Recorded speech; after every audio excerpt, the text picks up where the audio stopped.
So welcome to the next edition of the Punk CX podcast. Now this is one of those episodes that features a series of chats that I had with Zendesk executives that I met while at their Relate event in Denver last week. I talked to Tom Eggemeier, who's the CEO of Zendesk, Shana Simmons, who is the Chief Legal Officer at Zendesk, and Cristina Fonseca, who's the VP of Product across at Zendesk. Now some of the things we cover include the big themes and takeaways from the event, including some background on the big product announcements, AI trust and why trust is a core differentiator, how Zendesk are working with clients to help them build trust with their customers, the future of work, and how we can prepare ourselves and our teams for all of that. Now, let's get into the first conversation that I had with Tom Eggemeier. So welcome to the next edition of the Punk CX podcast. I'm here in Denver. Another Relate, new city. You can see the beautiful Denver, skyline here in the mountains. If only they'd finished the mural in time. Oh, this is all snow. Another Relate, new city. This time we're in Denver. I'm with Tom Eggemeier, who's the CEO of Zendesk. Nice to see you again. Nice to see you. Welcome back to the podcast. Thank you for having me. How are you doing? Good. Everything's going well. It's amazing the pace of change right now, but everything's going well. So I had a thing that I was speaking to somebody about, and you talked about the pace of change and the thing, and I wondered about the pace of change, and I wondered who's setting the agenda of the pace of change, because I thought slightly comically, imagine if everybody was lined up at the beginning of a sort of a football kind of pitch, and people all started walking, and then somebody started leaning over, started shuffling a little bit faster, and then everybody else kind of kept up, and then you end up breaking into a sprint and getting to the end, and everybody's exhausted, and they look at each other and go like, why are we running? And I'm trying to understand who's setting the pace of change. I think a couple things. I was in Southern Europe 2 weeks ago, which, and I say this from living in France. I hope I've living there for 5 years. I can say it. You wouldn't think the Southern Europe is like the leaders of the pace of change. And I was just blown away by, in Madrid, Milan, and Athens, the pace of change that companies were demanding of us and companies were seeing from their customers. And so I think it's one of those things where people are a little paranoid still, that if they don't reinvent themselves, they don't reinvent their company, they don't worry about the process, someone else is going to do it faster and gain a competitive advantage. And so I think I liked your European football analogy. And I think everyone is sprinting right now. But what I tell our team and I tell customers is keep focused on our strategy, executing on that. Yeah. Your mission, your values, your strategy shouldn't be changing on a daily and a weekly and a monthly basis, but you are going to be more agile in your execution plans. Yeah, no, hey, that's fair. I thought you'd just make quite a good comedy sketch as well. If it's somebody everybody's kind of racing around and go like, why are you in such a rush? But I think it's the opportunity. I think that's kind of that's the opportunity. And what I tell people is, I don't think I'm being American here. Everything's awesome or big. I really think this is bigger than the printing press, the Industrial Revolution, the internet. And I know that might be a bold statement, but I'll say it's bold, but I'm going to use I could be even, if I was American, I'd be even more bold about that. That's it on a British scale. I really think AI is that much transformation that's going to occur over the next 5 to 10 years. And that's why everyone is going fast and diving in. Right, I think so. I mean, and so, you're talking about that. We're here at Relates. It's your annual kind of customer events. Give us a bit of a flavor of some of the big headlines, big themes of the event, and some of the big announcements that you've kind of made. So we'll be talking about the autonomous service workforce. We think we've built a really great orchestration layer where customers can really get, our customers serving consumers, serving businesses or their employees, can really get an end-to-end autonomous service workforce, meaning they can have a system of orchestration where they're really proactively and reactively solving their customers, their employees' problems with a big automation tilt. We think our customers are sometimes going to use Zendesk AI agents, sometimes they're going to use third-party AI agents, sometimes they're going to build themselves or build on top of our orchestration layer. And that's our big announcement, that we've brought that to our customers and potential customers. It's working really well, where I think there was more hiccups a year ago, but the technology's matured a ton. And people got to go disrupt their own companies really quickly, else someone's going to get a competitive advantage. And how does that work in terms of, because I hear lots of people talking about orchestration. I mean, you go to a number of different rounds and everybody's talking about orchestration. I mean, how is that going to, is it a battle for orchestration, or that orchestration kind of layer, or is it you're going to try and be friends and work together? So I think it's a battle. I do think there's some advantages if you're a company that you get the orchestration layer, for sure. But at Zendesk, we want to be really open.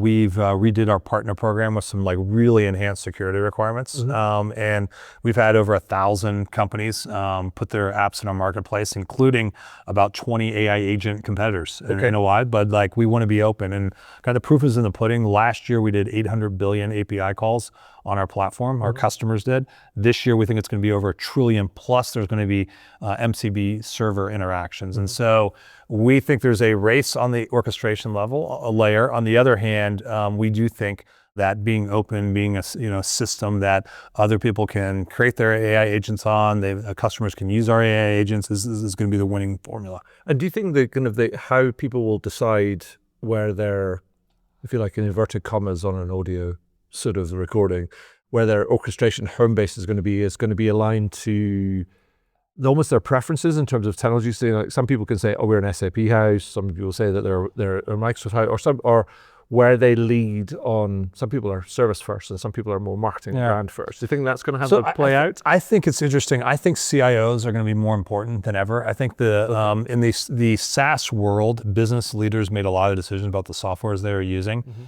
I think we're going to being a CIO is cool again, because I think they're going to have to federate some of these things. Where do you have an end-to-end orchestration layer for your whole company, and then you have a deep on service, deep on sales, deep on marketing?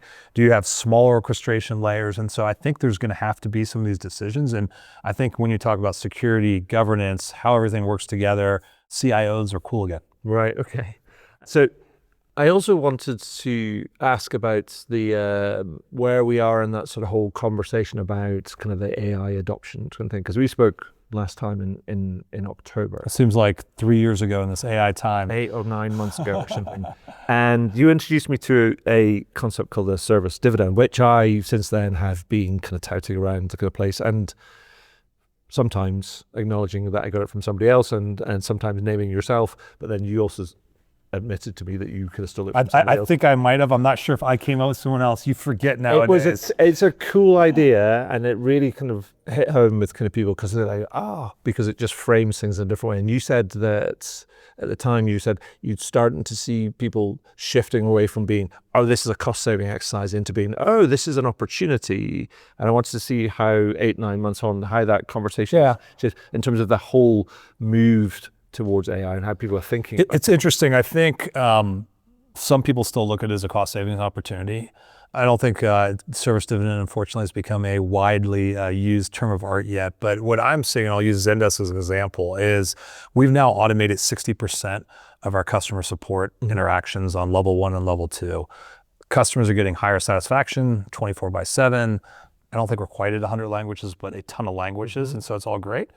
We have gone down, quite frankly, in level 1 and level 2 support, but we've remixed that to even more people doing forward deploy engineering, to doing, we call them automation engineers, customer success managers, AI experts, a bunch of things sitting side by side with our customers to help them on their automation rate. And so the way we're looking at it, and I think most companies it's the paradox that some people talk about, is I think you're going to be investing more people over time, because you can see there's different competitive advantages. I think you're hitting low-hanging fruit that you didn't deal before. Like our engineering team is getting more coding out, but it's also opening up opportunities like me. I pushed a feature a couple weeks ago that is in production now with our customers that was been asked for 4 years. In our community forum, 46 upvotes, we need to go solve this. It was on a long list of features we didn't get to, but that's how many years has it been? You mentioned it. How many years? 4 years. And so this is 4 years on the backlog. Yeah, this is an example of it never rose to the top, but it's a lot of customers want it. I think this is an example of like the service dividend that happens to be in coding, where because the barriers to entry have gone down, because you automate a lot, you can go do some of these things like this really small feature, but it's a really small feature that's really important to a lot of our customers. I think I'm seeing that more and more, where particularly in Europe, people are not cutting costs. They're looking to reallocate and work on whether it's service projects, coding projects, other projects that are core, more complex, and require more judgment. That's interesting you say that, because you also made a lot of announcements within that sort of the autonomous service workforce. There's a lot of innovation around different types of agents and things, an agent builder, even a procedure builder, all these different sort of like kind of things. But you also talked about, and you mentioned it just there, with the changing nature of work and the impact that these AI agents are having on this work. And you talk about you being able to achieve like a 60% automation rate, particularly for tier 1, tier 2 sort of things. And for me, I think that's an emerging kind of thing, is that we're talking about this need to redesign sort of work. And I'd be interested to hear your perspective of how you've tackled that, particularly when you've automated a whole bunch of stuff that people would normally have done, and some of them may have actually enjoyed kind of doing the simple stuff just because it's part of the how you learn and build experience. But what are you learning in terms of that redesign of work kind of processes, and are you then leaning into that and helping your clients think about that too, based on your own experience? Yeah, so our experience has been interesting because we've done 60% automation rate internally, and it's growing. We have reallocated resources, like I said, to some of these other things with our customers. We have done some of the service dividend things that we wanted to go always tackle. For instance, we have not had the most robust community program in the past, and now we've launched a really, really more robust community program. It's been on that service list. Second thing is we've done is because of some of the things that we launched, like Copilot Admin, that is really, really good at surfacing, hey, you've had 20 interactions like this. We think we should go put a knowledge article about it with Knowledge Copilot, or we think you need to go do this agentic workflow and create a procedure, and here's how we would suggest doing it. Because we've done those things, we can go start rewiring some of the work. We found out that we had some holes in our product documentation, for instance, and a lot of the interactions that our customers were coming was they wanted to go self-serve and they wanted to read the product documentation or probably have their AI agent read the product documentation, but there's gaps. And so we're not only doing like the reactive, but now we're rewired product documentation to go try to hit those gaps that we were seeing. And so we take all that knowledge on what we've done. And I just gave you two examples, communities and product documentation. And we are talking to our customers about this. That, hey, and that's why these forward deploy engineers, the automation engineers, all this is important, is because they're taking those best practices that we're seeing at Zendesk and other companies, and then they're going and trying to help people rewire their business processes as well with AI in mind. I mean, because I think it becomes a really interesting kind of thing where people are, you talk about the possibilities of automation, and then it changes the nature of work. And you think about how do you take that service dividends and redeploy kind of people. But then some people don't really have a map in their heads about what does that actually kind of like mean. And I think it feels like it's a brave new kind of world, and it's still an unwritten sort of space. I don't think anyone has a playbook completely. We actually, a lady named Zoe Coven is in charge of this for us, and she has built some of the early playbooks, let's call it, on how to do it. But it's changing every month and every week. And I do think you're getting into some interesting things like cognitive overloads possible, where you had a mix in the past of tasks. There's judgment, and there's brand, and there's mission on the one side. On the other hand, there's task, and tasks can get automated more and more. And on the tasks getting automated, you used to be doing a combine of those works. More and more work is going to be not task. It's going to be these more complex things that have more of a cognitive overload. And so I don't know how it's going to play out, but one of the things we are excited about is employees don't have to do the rote tasks. You don't do the same thing 100 times a day, 365 days a year. On the other hand, if you're doing 6, 8, 10, maybe even 12 hours a day on these real complex tasks, we haven't seen people do this before. And so is there going to be more burnout? Is there going to be more job dissatisfaction? On the one hand, you can make an argument, hey, I'm not doing the boring stuff anymore. I'm doing really cool, interesting stuff. On the other hand, maybe doing that 10, 12 hours a day is a lot. Well, it's a bit like, the analogy I use is a bit like, you don't sprint a marathon. And I guess there's this, we don't understand the implications of changing the nature of kind of work, and is it going to exacerbate sort of potential kind of burnout, cause attrition problems, or do we have to figure out a different kind of pattern, and then you end up with job mixes that people can then step off? And can you build into your culture a self-care sort of element? Because a lot of people come with technological solutions, but you're going, so you're telling me a technology is going to tell me how I feel? You're like going, I'm pretty sure that's not cool. I mean, it works in many places, but I think these are all new frontiers. Really new frontiers. And I think it just reinforces that you need to be on top of the technology, but you also need to be charged on top of your people and your customers' people, because this is, I know I have a 23-year-old and 21-year-old, and they're already pretty nervous about the job market for 23-year-olds and 21-year-olds, where I think 5 or 10 years ago, they would not have been that nervous about it. But like, there's even a emotional cognitive load on them, recent or soon to be, recent graduates, to thinking about like, what's going to be their path over the next 50 years. Mm-hmm. And so you've got thousands and thousands and thousands of customers. Now, I think it's 80,000. About 80,000. About 80,000 customers.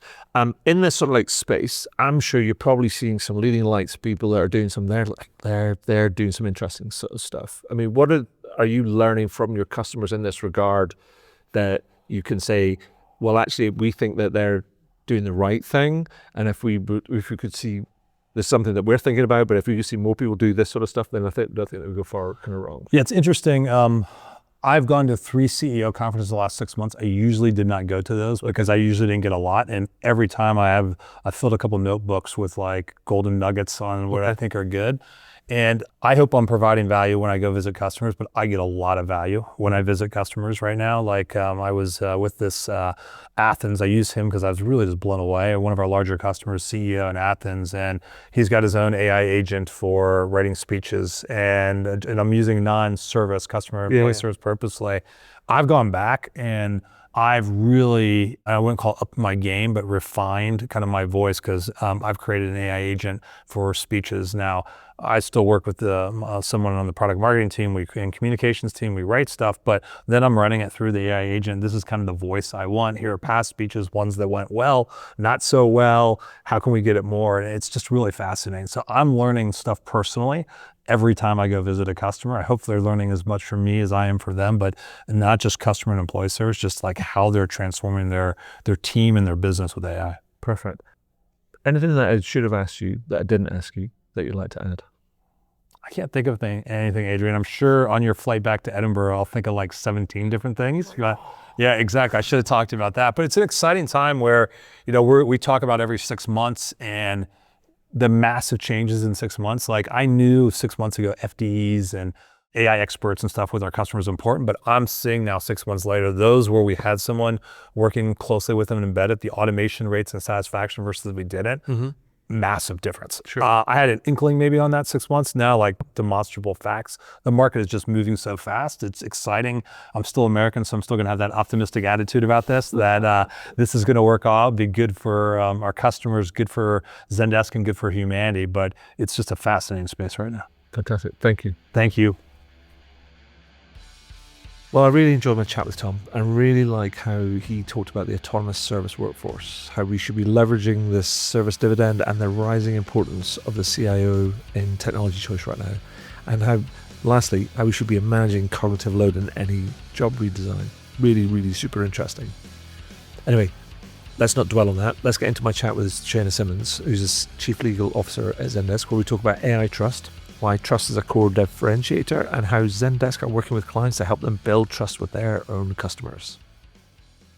So welcome to another installment from Zendesk Relate of the Punk CX podcast. With me today, or with me now rather, Shana Simmons, who is the Chief Legal Officer of Zendesk. Welcome to the Punk CX podcast. Now you know the hypothesis behind Punk CX. I'm so excited to be here, and I'm pretty sure I'm not cool enough for the Punk CX podcast. So thank you for having me. You're very welcome. Now, you've been talking a lot over the course of the event about trust in AI. And I think that it wouldn't be so hard for people to come up with or to find research that says, while customers want to use all these kind of tools, they have some challenges, some trust issues around data and privacy, and the whole trust is what's it all being used for. And I think that also extends to organizations. in terms of, well, do they trust it? Do the employees trust it? Do they really kind of want to kind of use it because are they frightened about kind of how it's going to displace the job or change their job?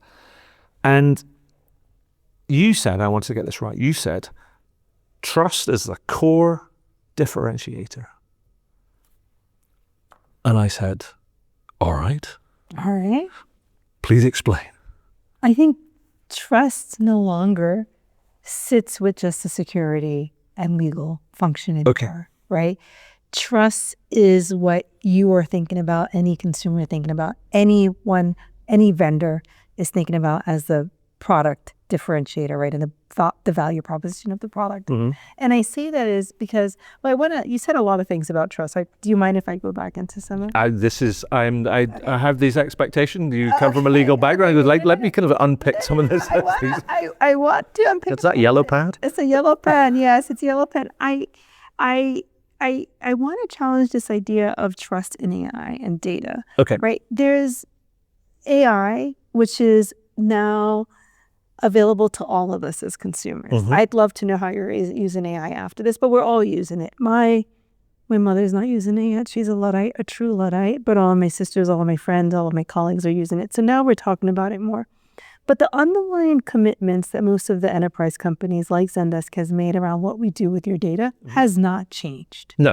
And how we govern the data has not changed. Mm-hmm. The commitments we've made to have sub-processors that we can trust and that are making those same commitments to us and are thinking about their consumers, that has not changed. Mm-hmm. And so what has changed is how we talk about it and where we are in the life cycle, and the fact that we are thinking about building for our customers' regulatory environment and understanding where we lie in the customer support space on AI risk, right? So really us having this introspection and this honesty. I tell people, even when I was a junior lawyer, my job was never to be right or relevant in the room, right? They would have booted me out of the room, right? And so I'm lucky I get an invitation to be at the table, but it is the use case of how we are building our AI and how our customers using it high risk. Yeah. How does it impact and how does it influence the outcomes that we see today? Mm-hmm. And so that is how I have been thinking about trust. And I still think it is a core differentiator. But I think what's most important is that our clients are deploying it safely and they understand it. So it is not just for us to say, yes, we've built it, trust us. It is for us to be on that journey with you as well. Yeah, no, and I think it's a fair challenge. I think what I would say is that like, trust is almost in the how you feel about something, right? Now, you can objectively look at something and go, that's a trustworthy thing, but ultimately it's about how somebody feels about it, and then also and that's a function of how they understand it in many ways, particularly in this domain. But you actually said it's a journey, and you talked about there's 3 pillars the way that you think about it, in terms of that you're thinking about doing it, and therefore in turn your clients are starting to think about this sort of things. What are those sort of 3 kind of pillars? So there's the underlying principles. Let me start there, right? Which is privacy and security, control, accountability, transparency, customer feedback. That has not changed. But where we're seeing now is governance, control, and consequence management, right? This new concept of what happens when there is an issue, right? And I think that's what we're beginning to also see. I think of those 3 things as also how we're seeing this resolution platform and this learning loop, right? How are these autonomous agents learning? How are they training themselves? How are they getting better? And we're doing the same things. We're working on that in the same ways as we build the pillars. Okay. And talk to me a bit about this, the maturity sort of thing, because it felt like it's not just a linear kind of like journey, or maybe it is a linear journey, but it's definitely a journey because it has stages to it, particularly as we move from what was trust in predictive AI, and then there's generative AI, and now we're moving into agentic systems, which are then largely going to be autonomous. With some human orchestration. Sure, but it's still kind of autonomous, and that will create all sorts of questions in many people's heads around some of the trust sort of thing. But so how are you viewing it? Is this trust as a maturation I in the journey? think with the autonomous, I think it's going to be how mature the organization is, well, right? Because at the end of the day, the Zendesk product is using your knowledge. Yeah. Right? It's using your policies. It's using your procedures. It's using your agents. It's using your data. Mm-hmm.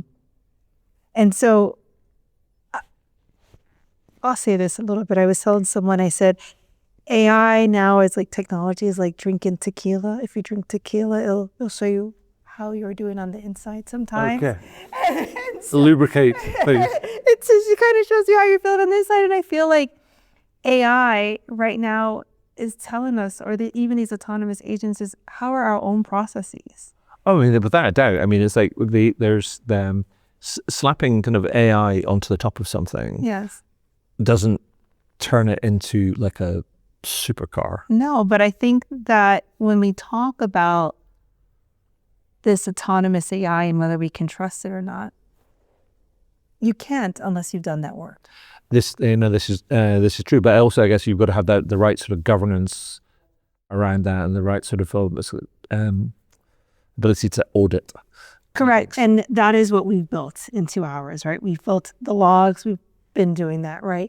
We've built the auditability, the privacy. We've built. There's human and just human. Yeah, This is kind of Shana's colleague that's off kind of camera Yes. and off kind of like Mike, who's just butting in. built the humans But it's into it. fun. We'll keep that in. That's okay. But I think we've built that all. But I think Yeah. that's table stakes, right? Like, also what I love that we've built is not just this auditability and logs. I think people are talking about. I have a prediction that next year we are not going to be talking about transparency, for example. When does someone use AI? Because it's going to be embedded into everything. It's already being embedded into everything. But it's the explainability. Yeah. So it's not just the log, who did what, but it is why did they do that. Oh, no, Which I that- think that- is better than what we can do as some humans. Yes. But I think we're holding kind of the machines to a higher standard. I agree. This is exactly right. We But are. that doesn't make it wrong. Does it make it what wrong? It doesn't make it wrong. Like holding the machines to a I higher don't standard. think it's wrong. No. But I think But we are holding them to a we higher are standard. holding them to a higher standard. Because I say to my team, I said, look, now this agent can tell me exactly why the agent did this. Where did they pull the data from? Why did they make this decision? I can't ask. I don't know the answer to that myself sometimes. Yeah. And so I think this is up-leveling the customer support that everyone is going to be able to provide. Yeah. And to be able to fix what's in the back end. So that the tequila doesn't bring that out. So you're building all this trust approach, or an approach that is that's about building trust and kind of securing trust and maintaining kind of. And I think we're doing it not just on our platform, but recently we launched an AI observability project Where we are also able to look at what your third-party providers are doing. So if there is a problem on your instance using your platform with the third party, we're able to shut that down. So I think it is about the whole ecosystem that we're looking at and thinking about, so that it is not just you're using Zendesk. They've built this governance, they've built the transparency, the explainability, the accountability, but how are they thinking about us and all of this? Is a web now of interconnectedness with these APIs and all of this, and we're thinking about all of that with our third-party integrations. Well, but then I kind of think about that from a perspective, like, say something goes wrong, and so we've all seen it. That happens, like something happens, brand does something, or there's a break or something or whatever. Then it's always the brand that gets it in the neck, and not and not the vendor. Because the brand's out front, right? So given that you're leading on this trust, I feel like domain, does that mean that you're increasingly having conversations with your clients around how they should be operating and advising them in that respect as well? I love it that I was able to move some of the mundane work from my team so that they can sit with our customers and have these conversations, but also our customer support team, our implementation teams, our professional services teams, our product teams are now not only having this conversation about how they can set up their Zendesk instance to be more secure, But we're being more prescriptive and transparent with our customers so that it is a better ecosystem for all. Because while it is your brand that will suffer, we will suffer as well if we're building for the customer, right? Sure. We can't just be on the stage playing for ourselves. We have to build for our customers to hit our numbers. I mean, that's what we should be doing. That's what we're all thinking about. That That we're is doing. true. But so, by extension of that, hypothetically, would you fire a customer? Yeah, we have a content policy, we have an acceptable use policy, and we have. That's not what we want to be in the business for. No. But because it is should be important for our quickly out brand. the road. But also what we've done is, this was coming up last year, and our customers didn't really understand where their security health was. So we built, no one asked us to, we don't get paid any more money for this. We built a security health overview page that shows the customer how they can set up. So for example, if you're using terrible passwords, right? It is your name plus 1, 2, 3. It is your birthday, right? We have a security health overview page with health data. We also want to make sure that the customers understand the configuration choices that they are making, and we've built that all into that system. And so I think it is a journey, it is a partnership, it is not just one or the other, but we want to be able to bring our customers along the way. Awesome. And so one final thing, or a couple of final things, actually, the one final question. Somebody wants to build trust, or go on this trust building kind of journey, because it is a thing, and it's an amorphous thing, and it's always going to change because we're in this period of change, and it's rapid change. What sort of advice would you give, or would you share with leaders to say, this is what I would recommend that you do if you want to go on that kind of trust journey? Wow, that's a good question. Can I answer it in 3 parts? You can answer as many parts as you like. I'd say we have to start with the people. Okay. Trust, I think it is very easy for me to talk about the technology and to see how we've built the guardrails in it, and how we're thinking about the data and our data sanitization practices and how we're following the law, et cetera. But it has to be about the people at the end of the day. Do you want to do business with me? Do I want to do business with you? Do I trust you? And how do you do that? So there's still that human-centric approach to business and how you treat your employees and your customers. I think also with the employees, the reasons why I say that is that we're going to be building and orchestrating, and we talked about a little bit this before, these autonomous systems that are working, right? What would be best is if you had a product that worked. Some people think, and you talked a little bit about, some people think that it's sometimes the product.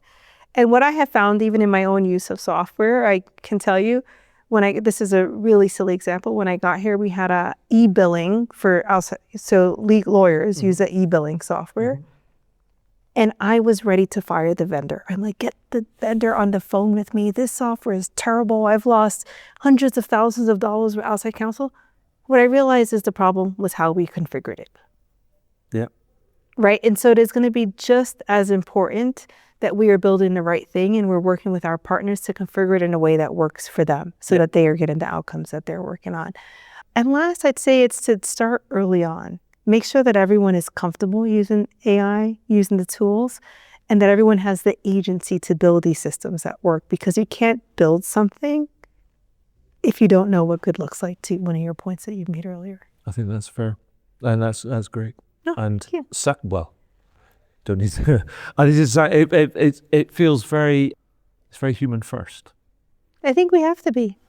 But I think the thing is, in this maelstrom of sort of technological kind of evolution and development and things, sometimes the human beings get lost in the conversation, and it's nice to put the human beings back in the center, because we have to ask ourselves, who are we building these things for? I know, and just because we have a technology that's autonomous, it's autonomous still for you who are calling to make your return. You who's trying to change my flight. My mother who got something on her credit card that wasn't supposed to be there.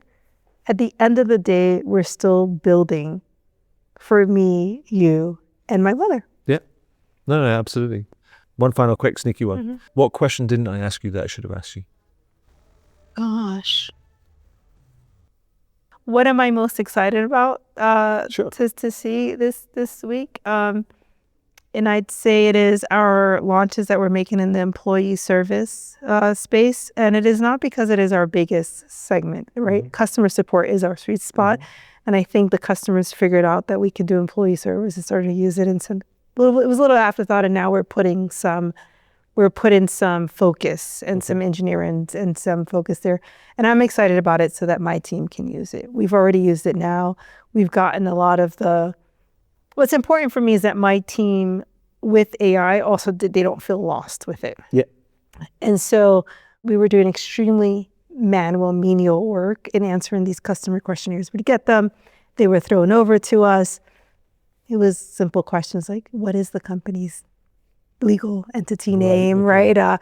What is your address? And then actually customers started to ask really good questions about AI, data privacy, data use. Either way, a bot does that now, right? And you have to think about that person's task, that was doing that every day to answer that, didn't have much agency in their job. Yeah. They didn't have much training to think about, or didn't have much training of original thought. They didn't have much time to be intellectually curious. Yeah. And so that is what I'm most excited about, to get that technology in the hands of my workers. I think people are thinking about it as, well, if they can do more, we don't need as many people. But it is, what can they do differently? And I've had some extremely great examples on my team now where I'd say they're more engaged, they're more empowered. I don't know, Pam will tell me otherwise afterwards. And they're happier employees as a result. But it doesn't mean that there's not this pressure of transforming into an AI. So I'll come back to the thing I said before we started. And one of the things that got me into this sort of like space is I had always had this continual frustration that organizations often get in the way of their people doing a good job. It's true. And I think the more that we can think about how do we get out of the way of people doing that, and if that means that we can end up using the technology to try and automate or take away a lot of the menial sort of like stuff which frees them up to use their agency and their creativity and the things that they are trained on or the things that they want to do, then we give people a better chance of being the best versions of themselves. I agree. That's what I look forward to. Perfect. Thank you. It's such a pleasure. Thank you so much. Well, that was another great conversation and some really fantastic insights. A couple of things that stood out for me from my conversation with Shana includes how AI exposes process flaws and also the 3 pillars of evolving AI governance. Really a lot to think about there. But let's not dwell on that. Let's get into my next chat. And this time I speak to Cristina Fonseca, who's the VP of Product across at Zendesk. So, welcome to another installment of the Punk CX podcast that I recorded here at Zendesk Relate, where I was at their time of the recording. The time when it's going to be published, it will be last week. There's a bit of a time sort of thing. And I'm here with Cristina Fonseca, who is the VP of Product at Zendesk. How are you doing? Welcome to the podcast. Well. Thank you so much. You're very welcome. Now, you were on the main stage. You were talking about lots of different things. And then there was, as ever, with many of these big events, there's always lots of product announcements. Mm-hmm. I wondered if you could give me an overview of some of the things that were announced and some of the big meaty things, the things that are going to be like heavy, important. So first of all, thank you so much for having me. Like I would say in terms of the biggest announcements and the biggest things we've been working on have been, I think we started with specialized AI agents for CX. Mm-hmm. And now we've realized that in the future, like the tasks that are done in the CX domain are going to be, some of them are going to be CX specific, some others not really. Mm-hmm. So we've evolved our platform to be a network of agents instead of like our own CX agents. So we have our AI agents that are getting better and better. We've launched ES agents, which has been a little bit of a promise like from the past years, like getting into employee service. And we've also launched custom agents. Okay. Custom agents give people the ability to basically perform any task you might imagine.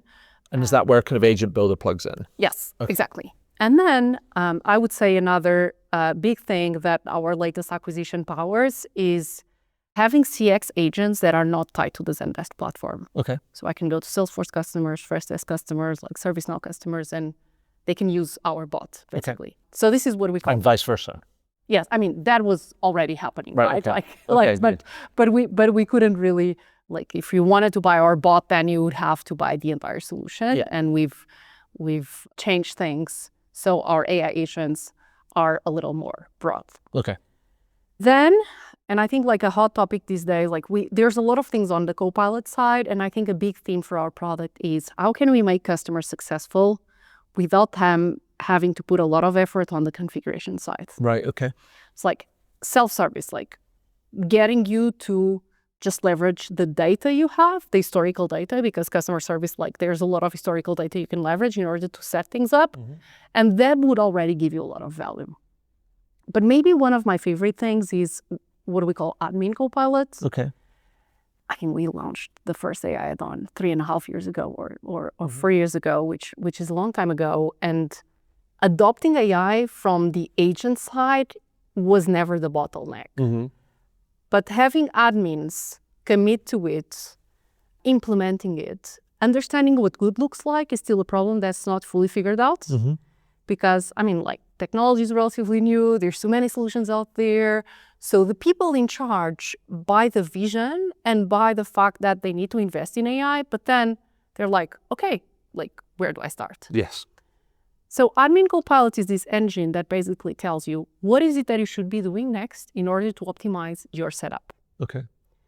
How is that configured? Because I figure because that's a tricky thing. You're like, oh no, you've got this thing. It's going to tell me what to do, but if I don't really understand this new domain that I'm operating in, then who's telling who kind of what to do? How does that all get set up? Okay, it's a very good question. So basically, what we have is like it's three main pieces. One is regular insights. Okay. Think of them as an analyst that runs like is continuously looking at your data and gets you insights about like what happened in the past. Here I detected like successful resolutions. Exactly. That correlate. Spike here, problem in there, like this data is good. trends. This is not so good. Yeah. Okay. Then there's, I would say the most powerful thing is our recommendations engine. Okay. That just scans your data, understands what good looks like based on like benchmarks from other accounts and says, hey, like if you automatically route these tickets to this team, like you will save XYZ. I think Auto Assist could help your agents like streamline the resolution for this particular topic. Or like, I really see the opportunity for you to automate 15% of your tickets if you set up an AI agent for this particular case. And that's an agent that's learning across your whole platform. Yes. Anonymized customer base data and all that sort of stuff, but just kind of like learning. So it learns based on your data and it uses your data to benchmark where you are against like what we believe is good. And what you believe is good is informed by your experience across your estate. It's benchmarking across like similar customers, similar industries, and so on and so forth. But ultimately, this thing leverages your account data to identify improvement opportunities. Sure. Okay. And it can be, you have like a lot of outdated knowledge that's not resolving it's not helping either agents or bots resolve anything, like go review. And then we have a chat type UI, of course, that allows you to act on all of these recommendations. Okay. And interact with your admin center this way. Because to be honest, the Zendesk product in the last couple of years just became like a lot more complex, right? Like, and it was supposed to be simple. Exactly. Like it's supposed to be simple, but suddenly we added a lot more products, a lot more acquisitions, and customers really struggle to connect all the pieces. Right now, you can configure the most complex type of workflow in Zendesk just by chatting with our admin assistant. So we have admins that are like, oh, this is my best troubleshooting buddy. Like I use it every day. Like I don't go and click buttons anymore. And to me, this is like one of the most maybe differentiative products we're launching because it just allows you to make the ecosystem of Zendesk products much better. Okay. And then I already mentioned a little bit the data aspect, which is very important to us. One of our biggest customer complaint has been analytics. So another acquisition that we've made last year made it possible for us to revamp the entire analytics infrastructure. So data sets are much more flexible. I can customize the data sets. I have amazing like dashboard builders, and I have an agentic experience on top. Well, the analytics kind of fuels the orchestration anyway, because if you don't generate, Exactly. you get the data, and if you can't get the analytics, you don't get the data, and you don't get that doesn't do the triggers onto the orchestration, and so on and so forth. Exactly. So it's a little bit the loop. Like when we talk about the loop, I need the analytics, I need the signals. Some are human generated, some others are AI generated, and then I need quality assurance as well. I mean, quality assurance was like we made an acquisition 2 or 3 years ago, like at a time where QA was manual, right? Like we had like front point where exactly like humans would review a sample of the requests. Right now, most of our customers using QA, they have like 100% QA ratings on every interaction, just powered by AI. And we believe our customers are going to get on the AI journey if we just give them the tools. Right. So we are making QA available to everyone. So we've launched Quality Score. Is that gonna then? Is it become like a menu of pricing that people's kind of like spend goes up depending on kind of what they do, or is it all gets packaged up? So the basic functionality we are putting in the suite. Okay. So available to everyone. Same Copilot. Like a couple of months ago, we've launched Copilot in the suite. So we're giving every single one of our customers a flavor of what Copilot does. And AI agents, we are also removing barriers and just making it like resolution based. So we are maybe going back to our origins and democratizing like the best of what CX has to offer. Again, including AI. Okay. And one thing I wanted to ask, because you mentioned about data, you mentioned about analytics, but there was also an announcement around a knowledge copilot. Now, here's the thing. So I know that Zendesk has been playing with knowledge automation and creation for a number of years, and it goes back to content queues that Adrian McDermott and his team was kind of playing around with about 6 years ago, I think. I inherited that like when I joined Zendesk, so many years ago. And then there was then you kind of announced a new sort of knowledge graph products kind of last year, and it had this ability to spot gaps and spin up new articles and then also translate them across different languages. And I wanted to understand what's the delta between kind of what you announced last year and kind of this new product, because I couldn't really see the kind of difference, and I also don't think that there's, knowledge gets enough attention.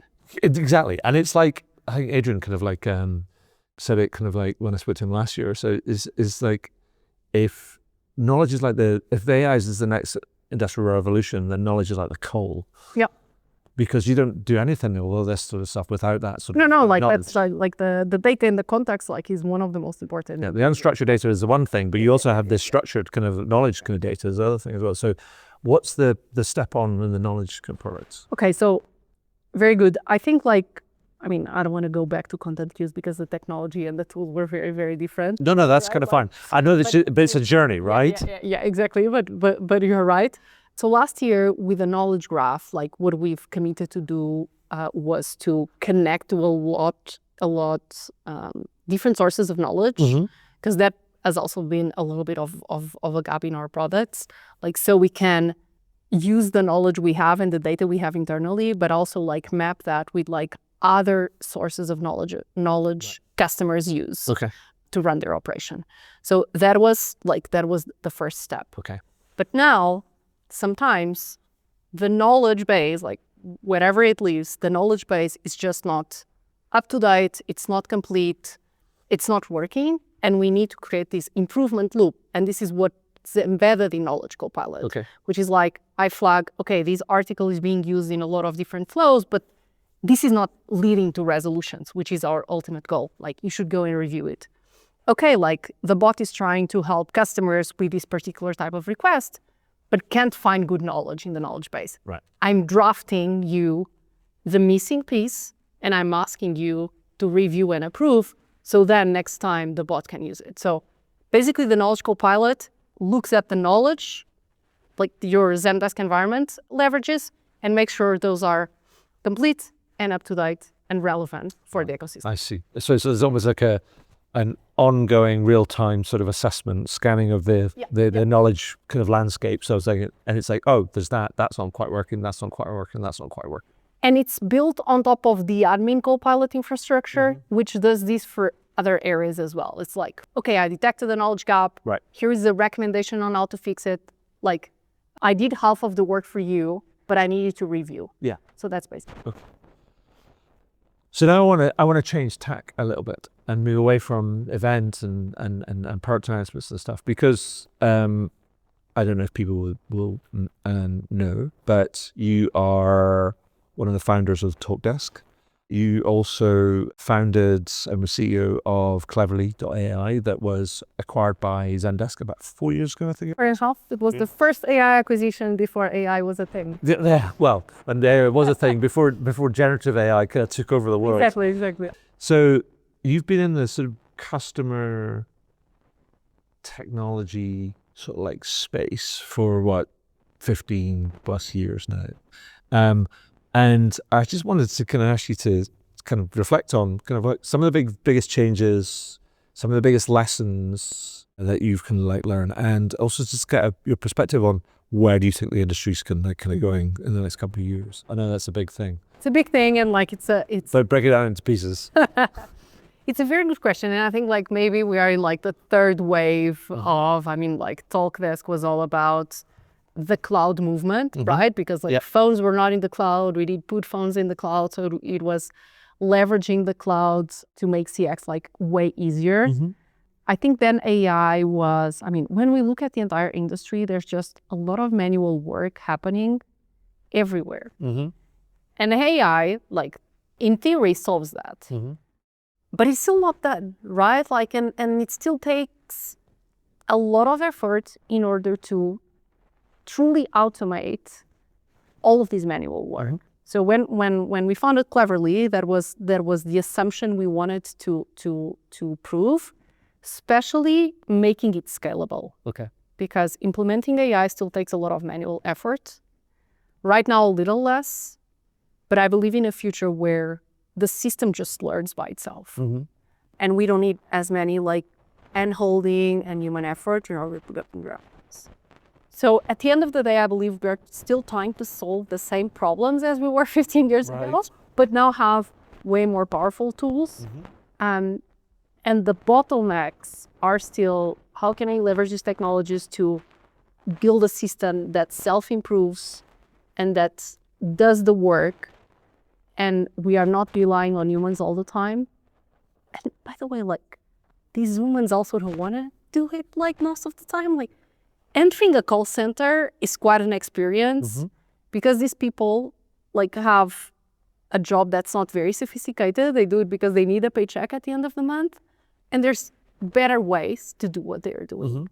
So I fundamentally believe we are much closer to solving the problem, but we need to get better at building the system that will self-improve and that will rely on data to focus on the outcomes.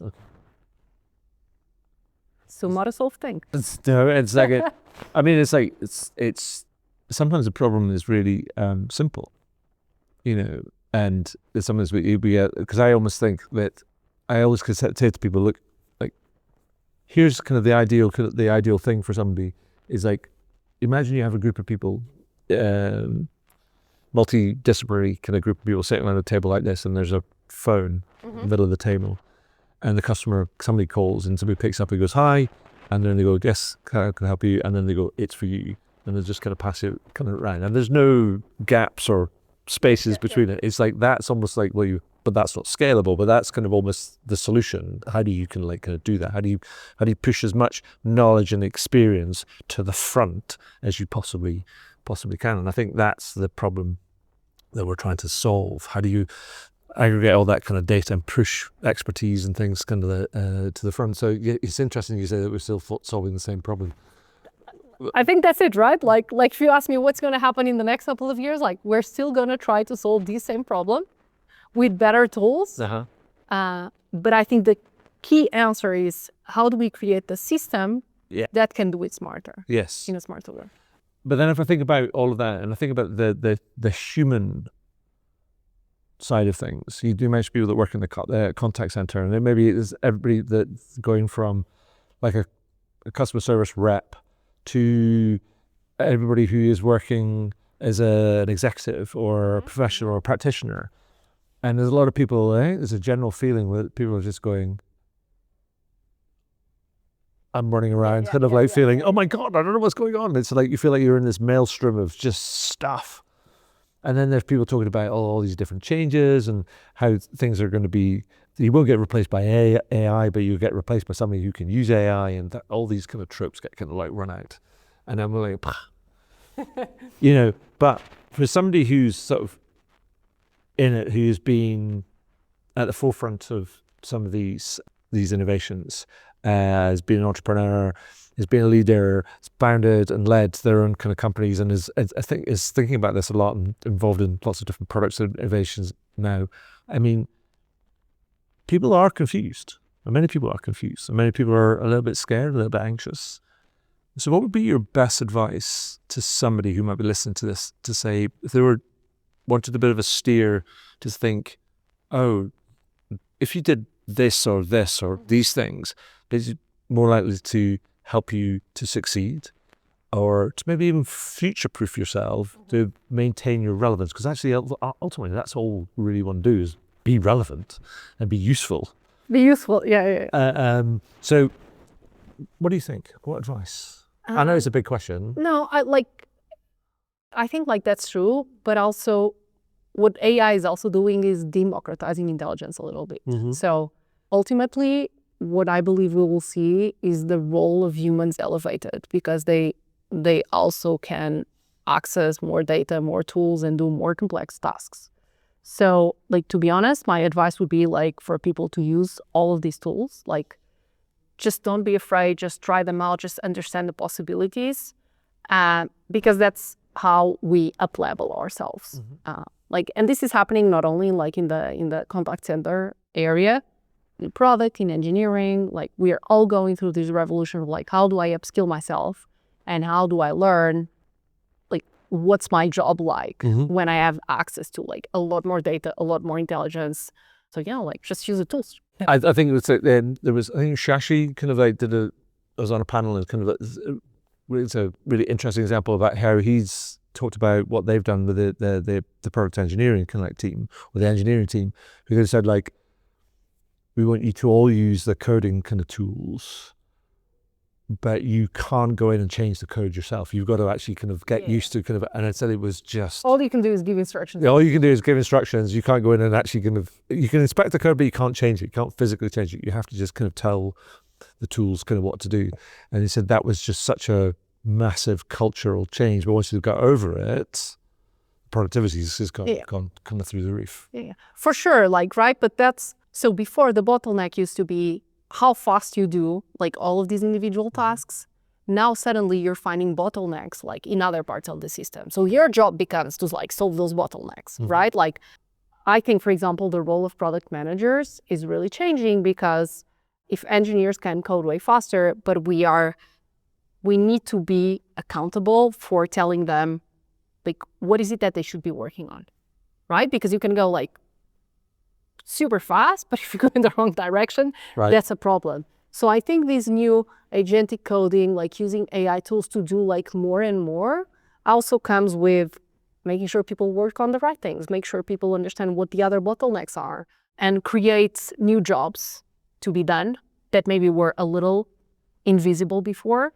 So it's like, it has been fascinating. So here's a hope then, extending that out, is that maybe we'll get to a point that the companies will actually kind of like realize the importance of the real-time kind of data that the contact center is actually collecting, or the service and support department is collecting, because it will give them all of the insights they need about the things that they need to work on to improve. Yeah. And then, feedback loop. And then there's problems in how you structure that data, right? Like making it coherent, right? Like, the bigger your organization, the more pockets of people you have generating data. So, like, there's still a million things for the humans to work on. I'm not worried, but our individual jobs, like, is for sure change. Yeah. Anything else you'd like to add? I think so. It's an exciting revolution, like a little scary sometimes, but super exciting. Perfect. Thank you so much. Thank you.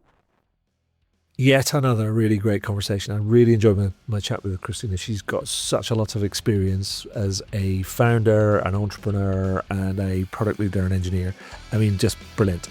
I particularly liked how she describes Zendesk's new product announcements, the democratization of core AI tools, and her future-proofing advice for individuals who are feeling slightly at sea with all of this stuff that's going on right now, like many of us do, because there's a whole new world out there.